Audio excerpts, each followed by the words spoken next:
Bonjour à tous, bienvenue sur ma chaîne et dans cette FAQ où je réponds à toutes les questions que vous m'avez posées dernièrement. Donc on est parti, prenez une boisson chaude, froide, ce que vous voulez, je pense que ça va durer un moment. Et on attaque tout de suite. Donc avec la question de ma copine Ingrid la lectrice qui m'a posé la première question, qu'est-ce qui t'a mis dans la lecture? Donc moi la lecture, j'ai toujours vu ma maman lire, toujours. Quand j'étais enfant, parce que maintenant elle lit beaucoup moins. Mais je l'ai toujours vu lire, donc moi ça m'a toujours donné envie. Donc quand j'étais petite, j'adorais les livres illustrés, tout ça. Mais je me rappelle clairement descendre chez ma grand-mère dans le sud. Ma maman avait remonté plein de livres, dont des Oui-Oui. Alors je sais, c'est très basique, moi je suis vieille. Hein. Mais je me rappelle avoir lu Oui-Oui et la gomme magique, ou Oui-Oui et le magicien. Je sais plus trop lequel des deux c'était. Et je n'ai plus jamais arrêté. D'ailleurs à ta naissance, j'étais en train de lire... des livres, en fait. Voilà. Donc je parle à mon petit frère qui est derrière, qui est né en 88, et voilà, j'étais déjà atteinte de la lecture aiguë. Hein. Mais ouais, c'est surtout principalement grâce à ma maman. Le livre qui m'a marqué. Alors, le livre qui m'a marqué étant enfant, c'est La petite fille aux oiseaux. Donc j'avais fait il y a très très longtemps sur la chaîne, dans les débuts, les livres du grenier. Il faudrait que je recommence cette catégorie, parce que j'aimais bien, même si c'est pas forcément celles qui sont les plus vues, mais moi j'aime bien les faire. Donc la petite fille aux oiseaux, je ne me rappelle plus son nom. Et donc c'est l'histoire d'une petite fille qui se retrouve toute seule pendant que sa maman est partie chercher du travail en Bretagne. Donc elle est sur Paris dans un appartement, ils n'ont pas beaucoup d'argent, hein, et malheureusement sa maman ne revient pas. Donc elle va essayer de se débrouiller comme elle peut. Elle va faire la rencontre d'un vieux monsieur qui tient une boutique d'oiseaux en fait. Et voilà, et à partir de là, alors il se passe pas des trucs de fou, hein, mais moi c'est le premier livre qui m'a vraiment marqué, que je garde en tête et que j'aime toujours autant. Voilà. Alors, je suis désolée si j'écorche ton pseudo, donc 4EC2XV, donc je ne sais pas comment ça se dit, mais on va dire 4. Hein. Quels sont les genres littéraires que tu préfères et au contraire ceux que tu n'aimes pas? Alors, les genres que je préfère, les thrillers, tout ce qui est thriller, polar, livre d'horreur, fantastique, la fantaisie, qu'est-ce qu'il pourrait y avoir d'autre? Historique, tout ce qui est historique j'aime beaucoup. Voilà, et ceux que je n'aime pas, hormis les romances de Noël que j'aime beaucoup, mais parce que c'est la période qui veut ça, la romance en elle-même. Alors, les romances ne me dérangent pas plus que ça dans un livre, voilà. Si ça sert l'histoire, à partir du moment où c'est de la romance pour juste des scènes de fesses, non. Clairement, ça ne m'intéresse pas. Honnêtement, hein, j'ai lu, parce qu'on m'a poussé, toutes mes collègues me disaient « Ouais, lis 50 nuances de Grey, c'est trop bien ». Non, en fait, déjà c'est mal écrit, clairement. Je suis désolée de le dire, hein, mais... Et puis en fait, moi, une scène de fesses, toutes les pages, bah en fait, autant vous dire que je l'ai lu en diagonale, donc en fait, je les ai lus très très vite, hein, parce que j'ai quasiment rien lu sur les bouquins. Voilà, donc c'était nul. Et je sais, je vais peut-être maturer les foudres de certaines personnes qui aiment, mais je suis désolée, non, quoi. Enfin, et en fait, 50 nuances de Grey, c'est pas le pire. Donc je n'aime pas tout ça et tout ce qui fait appel là où on cautionne des trucs sexuels qui sont pas qui sont chelous quoi. Non, j'aime pas. À part ça, si alors j'aimerais pas les livres politiques, on va dire ça comme ça. Non, clairement c'est pas mon truc. Voilà, mais bon après. Ouais, je sais, toi t'aimes ça, mais moi pas du tout. Hein. Voilà. Donc y a-t-il des lecteurs dans ton entourage proche? Ben mon petit frère qui est en train de filmer la vidéo et qui va la monter. Alors j'ai mon autre frère. On va voir s'il veut bien participer un peu. Mais mon autre frère lit un petit peu tout ce qui est... Eh ben, je vous le dis pas parce que s'il participe, voilà, on verra bien, il vous répondra par lui-même. Ma maman, qui lisait beaucoup et à qui je dois beaucoup dans la lecture. Ben, Kyoko, elle lit pas mal aussi. Ma belle-sœur Kyoko, qui lit pas mal. Mon autre belle-sœur, de l'autre côté, du côté de mon mari, Alicia, qui lit aussi. Et puis j'ai ma copine Jennifer, qui lit pas mal. Mais sinon...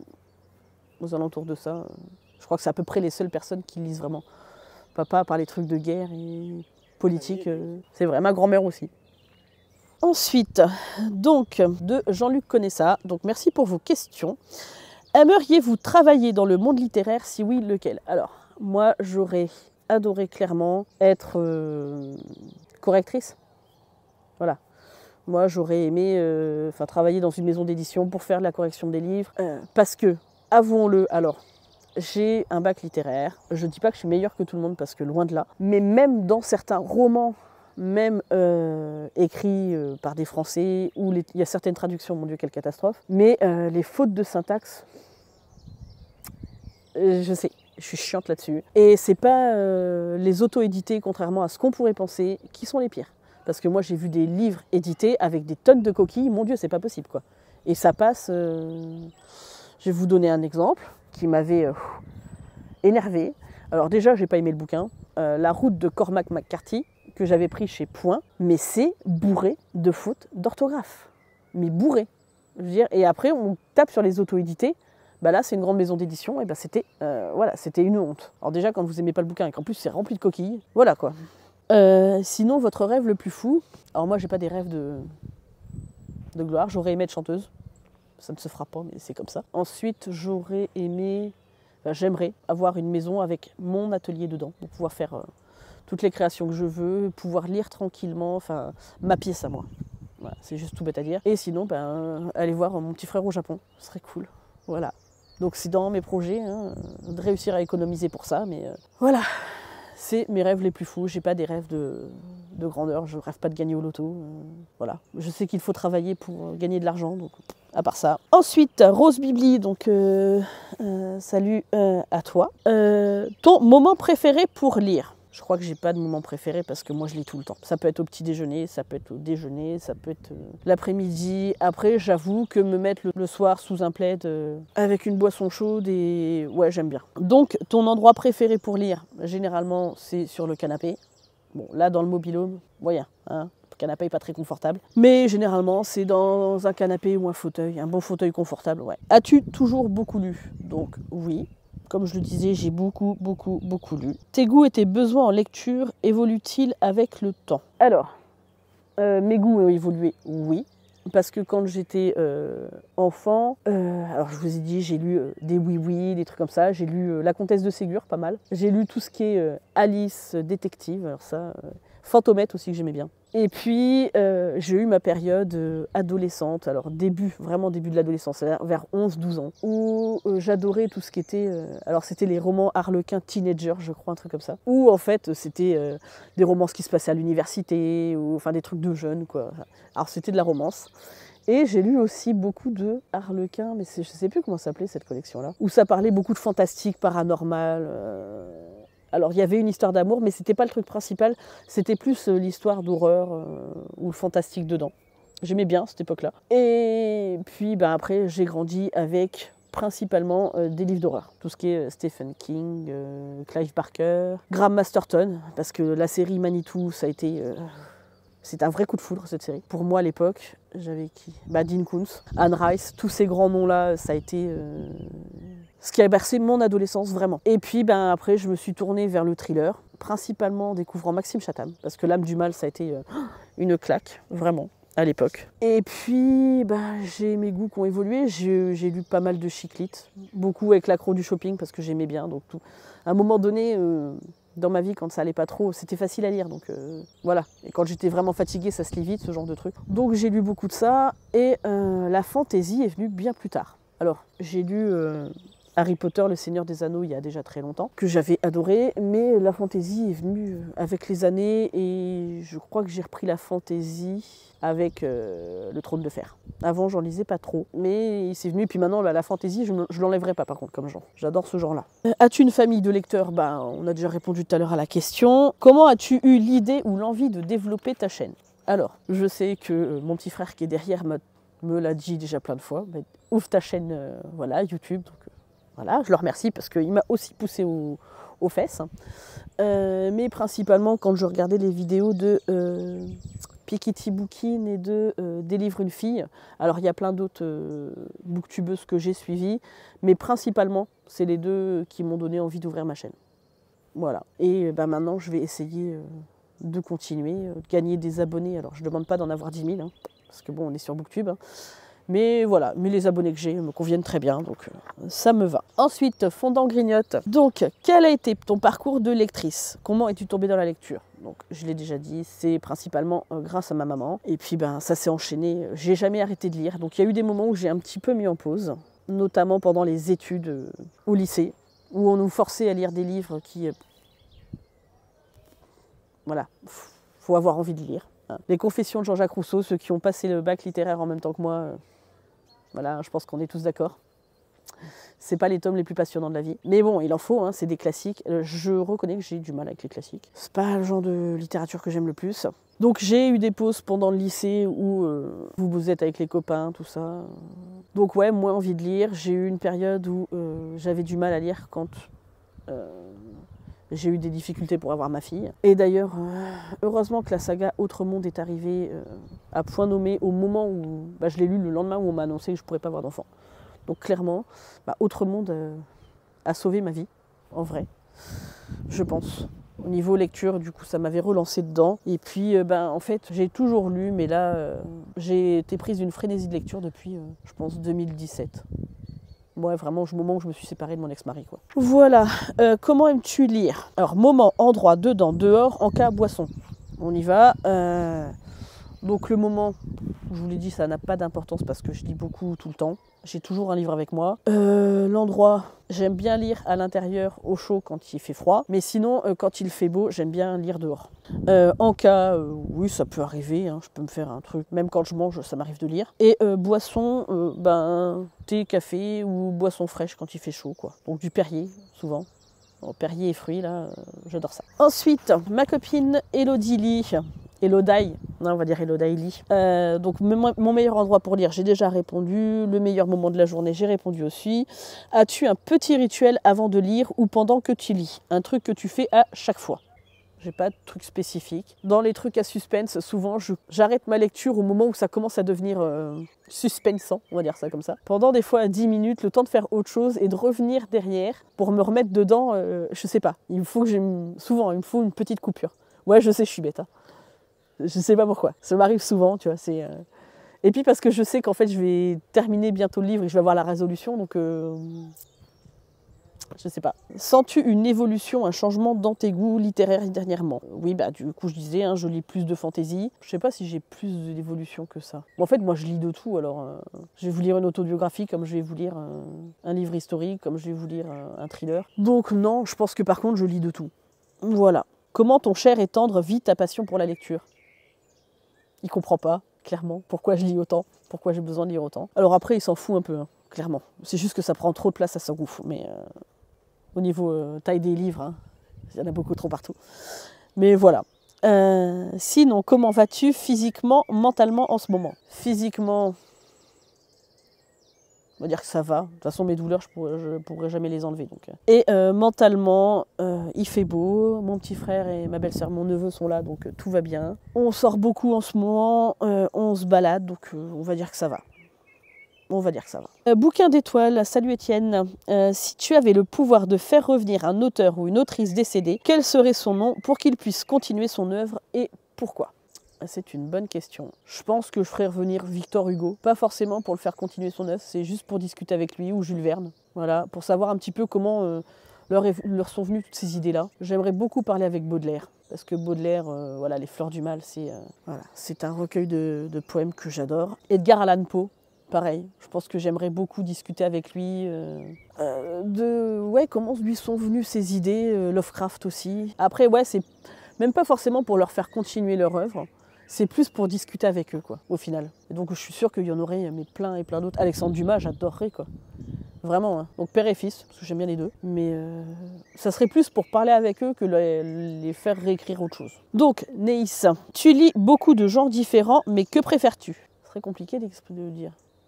Parce que je ne peux pas lire que du thriller, mais je ne peux pas lire que de la fantaisie, parce que sinon je m'ennuierais. Parce que tu me poses la question thriller ou fantaisie, je ne pourrais pas te répondre à la question, parce qu'en fait, moi, il faut que j'alterne les... Je ne pourrais pas rester que dans un genre, parce que je me lasserais vite.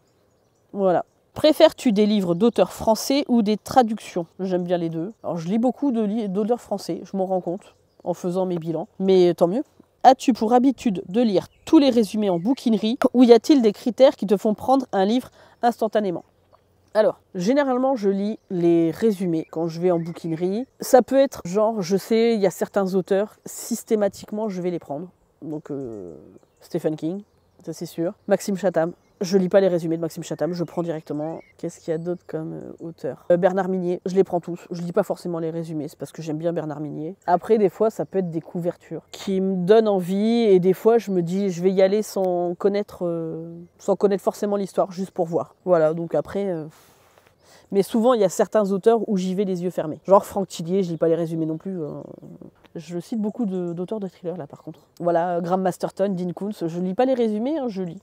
Voilà. Bullish Bookish. Quel est ton premier coup de cœur dans ta vie de lectrice? La première lecture qui t'a marqué en fait. Alors, je l'ai dit, c'était La petite fille aux oiseaux. Picolinette ou La poupée magique aussi. J'étais petite, mais vraiment. Et Félicie la souris de Enid Blyton. Je crois que c'était elle qui l'avait écrit. Vraiment, c'est des livres qui m'ont marqué étant gamine. Tout comme La comtesse de Ségur, Les petites filles modèles. J'avais adoré. Maintenant, en tant que adulte, enfin, ou en tout cas plus avancé, j'en aurais plusieurs. Il y a Harry Potter, clairement. Mais il y a la saga Manitou de Graham Masterton. Ce qui m'a fait basculer dans le thriller, c'est L'âme du mal de Maxime Chatham, que j'ai déjà dit. Voilà, principalement. Et sinon, chez Stephen King, il y a ça, Cimetière. Cujo, j'avais adoré Cujo. J'avais vu le film à l'époque qui n'était pas à la hauteur du livre, clairement. Parce que vraiment, Cujo, il fait flipper. Pourtant, j'adore les chiens, mais celui-là... J'avais beaucoup aimé Christine aussi. Le Fléau. J'ai beaucoup aimé Le Fléau. Après, King, il y en a beaucoup qui m'ont marqué. Vraiment, vraiment. Après, un livre que j'ai lu de King et que j'ai pas compris, c'était Cœur perdu en Atlantide. Alors, j'ai bien aimé le début, puis après, j'ai pas compris le délire. Faudrait peut-être que je le relise. Mais pour le coup, à l'époque... Mais donc ça, c'est les premières lectures qui m'ont marqué. Et en fantasy, une lecture... Alors, j'ai recommencé avec Game of Thrones, mais vraiment une lecture qui, encore à l'heure actuelle, me marque, c'est Lune ardente de Morgane Rugraff. Vraiment. Si vous n'avez jamais lu Lune ardente, voilà. J'ai adoré, c'est une duologie, mais j'ai adoré. Alors, Vox Literaria. Si tu pouvais voyager dans le temps, voyagerais-tu dans le futur ou dans le passé? C'est une question très difficile, mais je dirais le passé. Parce que je serais très curieuse de me rendre dans des époques il y a bien longtemps, même au temps des Romains et tout ça, voir comment ils vivaient. Même les Égyptiens, tout ça, on a des notions, mais je ne sais pas si on découvrira vraiment la vérité sur tout. Donc ouais, je pense que je partirai dans le passé, mais pour visiter toutes les époques en fait, clairement. Le futur, ça peut être intéressant, mais bon, ouais. Mais je dirais quand même le passé. Donc, est-ce que tu préfères les œuvres one-shot ou plutôt les sagas? Moi, j'aime bien les deux, en fait. J'aime bien les deux, je pourrais pas des... Parce que des fois, j'ai des one-shots où j'aimerais bien que ça soit une saga, et des fois, il y a des sagas, je me dis, mais t'aurais claqué ça en atome, c'était bon, quoi. Je sais pas, j'aime bien les deux. Donc, pourquoi ne font-ils pas de nourriture pour chat saveur souris? Je m'étais jamais posé la question, mais heureusement que tu la poses, parce que vraiment, c'est hyper intéressant. Je n'ai pas de réponse à t'apporter. Je pense que c'est peut-être la Ligue des souris qui ne veut pas qu'on fasse de trucs saveur souris, quoi. C'est possible, C'est possible. Voilà. Que penses-tu de Booktube en général? Alors, moi j'aime bien Booktube. Ce que je n'aime pas, c'est certains booktubeurs qui tapent sur les plus petits en règle générale, qui se croient supérieurs à d'autres. Alors clairement, on est tous à un pied d'égalité. Donc c'est pas parce que tu as une chaîne plus grosse que celle des autres que tu peux te permettre tout et n'importe quoi. Après, je pense que c'est pas forcément Booktube le pire, mais sinon, je trouve ça cool qu'il y ait plein de nouveaux comptes, qu'il y ait plein de personnes différentes qui échangent sur des thèmes différents. Voilà. Donc, comment s'appelait le capitaine Crochet avant de perdre sa main? Donc, je ne savais pas. Apparemment, c'était Jack ou James. Voilà. Et dans Once Upon a Time, apparemment, c'est Killian Jones. T'est-il arrivé de recevoir des commentaires méchants et quelle a été ta réaction? Si tu n'en as jamais reçu, quelle pourrait être hypothétiquement ta réaction? J'en ai jamais vraiment eu. J'en ai eu 2 que j'ai supprimés, mais ça devait être des personnes que je connais et qui... Enfin, que je connais ou pas forcément, mais qui connaissent mes beaux enfants, et qui m'ont attaqué directement là-dessus. Donc je les ai supprimés, j'ai rien à en dire. C'est juste des personnes qui n'ont rien d'autre à foutre de leur journée. Clairement, à part ça, j'ai jamais rien eu d'autre de méchant. Je ne comprends pas les gens qui attaquent sous les vidéos. Si ça te plaît pas, dégage quoi. Moi clairement, j'ai déjà vu des vidéos qui me plaisaient pas, je les regarde pas en fait. Ou j'arrête de regarder et puis ça s'arrête là. Je ne comprends pas les gens qui font du mal intentionnellement, voilà, parce que c'est pas dans ma nature. Et voilà, et j'ai rien à en dire à part que vous êtes des abrutis quoi. Voilà, clairement. C'est tout. Et que de toute façon, si je devais en recevoir, clairement, je les ghosterais et puis voilà quoi. Ça s'arrêterait là. J'ai rien à leur apporter, j'ai pas besoin de débattre avec eux parce qu'ils ont rien d'intéressant. Voilà, à partir du moment où c'est pas constructif, de toute façon... Ensuite, si j'achète un boomerang neuf, comment me débarrasser de l'ancien qui ne fait que revenir? Donc mon petit frère avait répondu très très bien à cette question, parce que moi franchement je n'avais pas d'idée. Mais ouais, faut l'enterrer sous terre quoi. Voilà. Et puis si tu veux le redélivrer, bah, tu trouves les 7 boules de cristal et tu fais revenir, quoi. Voilà. As-tu un auteur et un genre favori? Donc, j'adore Stephen King. Voilà, ça c'est pas une grande nouvelle. Maxime Chatham, j'aime beaucoup Maxime Chatham. Qui est-ce que je pourrais citer d'autres? Après j'en ai plein. Hein. Bah Masterton, parce que Masterton vraiment... Mais après, Franck Tillier, j'aime beaucoup. Mais je dirais pas que c'est mon auteur favori. Je pense que c'est déjà pas mal. Et donc, as-tu un genre? Bah, thriller et fantasy principalement. Mais y en a plein d'autres. Hein. Que penses-tu de la censure et du changement de titre de certaines œuvres? Bah moi je suis pas d'accord. Voilà, on ne change pas. Donc on en a discuté sur la vidéo de mon petit frère, enfin que je vous mettrai de mon petit frère, mais je ne suis pas d'accord, je ne vois pas l'intérêt. Pour moi, il faut recontextualiser les choses. Donc vous prenez une œuvre qui a été écrite en 1920, c'est pas du tout une œuvre qui a été écrite maintenant. Donc les mœurs ont évolué, les pensées ont évolué aussi. Et justement, c'est ça qui fait que ça permet aux gens de réfléchir peut-être. Et si vous n'êtes pas capable de réfléchir par vous-même, posez-vous les bonnes questions. Voilà. Je suis désolée de le dire comme ça, mais on a tous une intelligence et on est tous capables de recontextualiser les choses. On ne va pas dire que l'esclavage c'est bien, mais la pensée des gens avant était différente de la pensée de maintenant. Et c'est ce qui permet aussi de grandir et de se rendre compte des erreurs du passé. Voilà. Dernière question, quelle est l'importance de la couverture dans l'appréciation d'un bouquin? Et pourquoi? Donc très important, un peu négligeable. Alors certes, il y a des très très beaux livres, vraiment. Hein. Et comme tout le monde, ça arrive que je craque pour des bouquins parce que je les trouve très beaux. Après, clairement, vous pouvez avoir des bouquins très très beaux et le contenu, il n'est pas du tout à la hauteur. Donc clairement, mais voilà, donc du coup, la couverture... Oui, ça peut être important, mais moi j'ai déjà vu des livres qui ont une couverture pourrie, mais le résumé était vraiment très intéressant et au final c'était une pépite dedans. Donc la couverture est importante, oui et non. Je vous dirais que si vraiment je surkiffe un livre, je sais que par exemple les Harry Potter, je les ai tous repris avec la version illustrée de Jim Kay et que j'aimerais beaucoup me faire celle de Mina Lima, mais c'est pour certains bouquins en particulier. Voilà. Voilà, après, il y a des livres qui méritent d'être achetés parce qu'ils sont beaux au niveau de leur couverture et pas que pour ça. Je pense à tous les livres illustrés par Benjamin Lacombe. Clairement, ouais, mais c'est que du bonheur. Et là, oui, clairement, tu t'intéresses à la couverture, mais parce que tu sais ce qu'il y a dedans, ça va être bien quand même. Donc voilà, donc écoutez, hein, c'était ma superbe vidéo sur ma FAQ. J'espère que j'ai répondu à toutes vos questions. Si vous en avez d'autres, n'hésitez pas. Merci à tous d'avoir regardé cette vidéo. J'espère que mes réponses vous auront plu. N'hésitez pas à débattre avec moi de ce que j'ai pu dire parce que bon, j'ai pas la science infuse. Hein, donc voilà. Je vous remercie à tous d'être présents, d'être toujours de plus en plus nombreux et d'être toujours très bienveillants. Et puis je vous dis à très très vite pour une prochaine vidéo. Bye!